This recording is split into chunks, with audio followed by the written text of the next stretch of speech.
Esqueci o que eu ia falar, mas tudo bem. De qualquer maneira, esse case, então, daí do Japão, então, Então é isso, o professor falou um pouco. Então foram criadas algumas métricas de bem-estar, o leigo falando. Sim. Uns temas, umas métricas de bem-estar. Então, vamos dizer lá, para substituir talvez lá o PIB, quanto que a cidade está...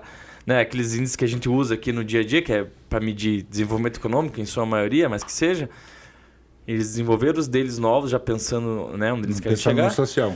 Num pensamento social. E aí eles desenvolveram, então, algumas atividades para tentar atingir essas métricas. E isso também não... Não, esses são os projetos piloto. Por exemplo, uma das métricas é você atender a saúde das pessoas indiscriminadamente, atender a todos. Então, isso é uma coisa que para eles lá é bem crítica. Né? Sim, né? Até pela idade da população, né? Certo forma. E também pela idade da população. Lá aqui ainda não, né? Mas lá o idoso tem 90 anos, não é 60 quem é aqui, né? Sim. Aqui eu já levantei para 70, já estamos O quase idoso dele estava na guerra, era piazão na guerra. Então tem muita gente nessa faixa e são pessoas que ficaram no interior.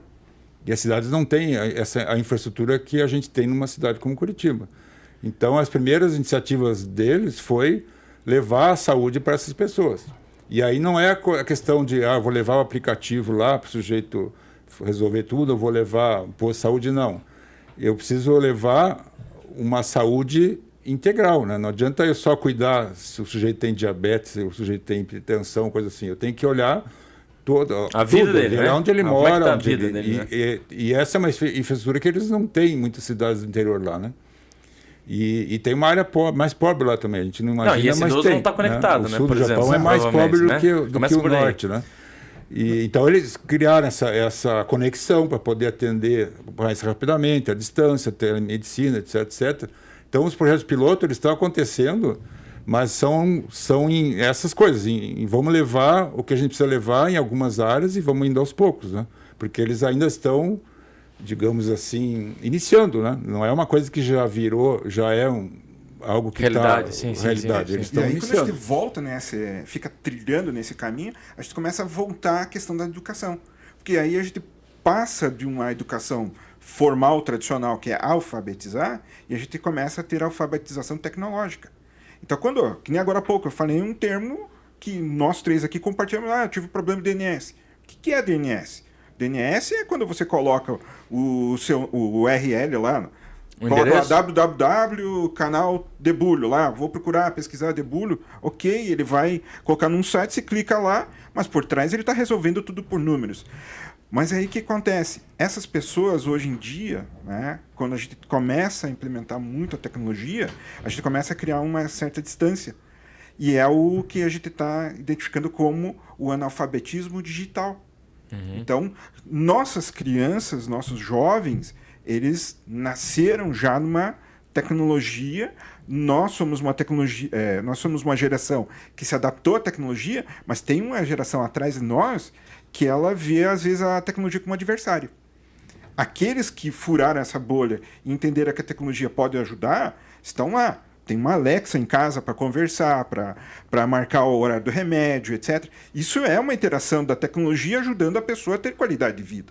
Certo. Então, é nesse sentido que a gente tem que começar a pensar como que a gente vai fazer. Só que quando a gente traz para a realidade brasileira, nós chegamos a algumas dicotomias muito grandes, né?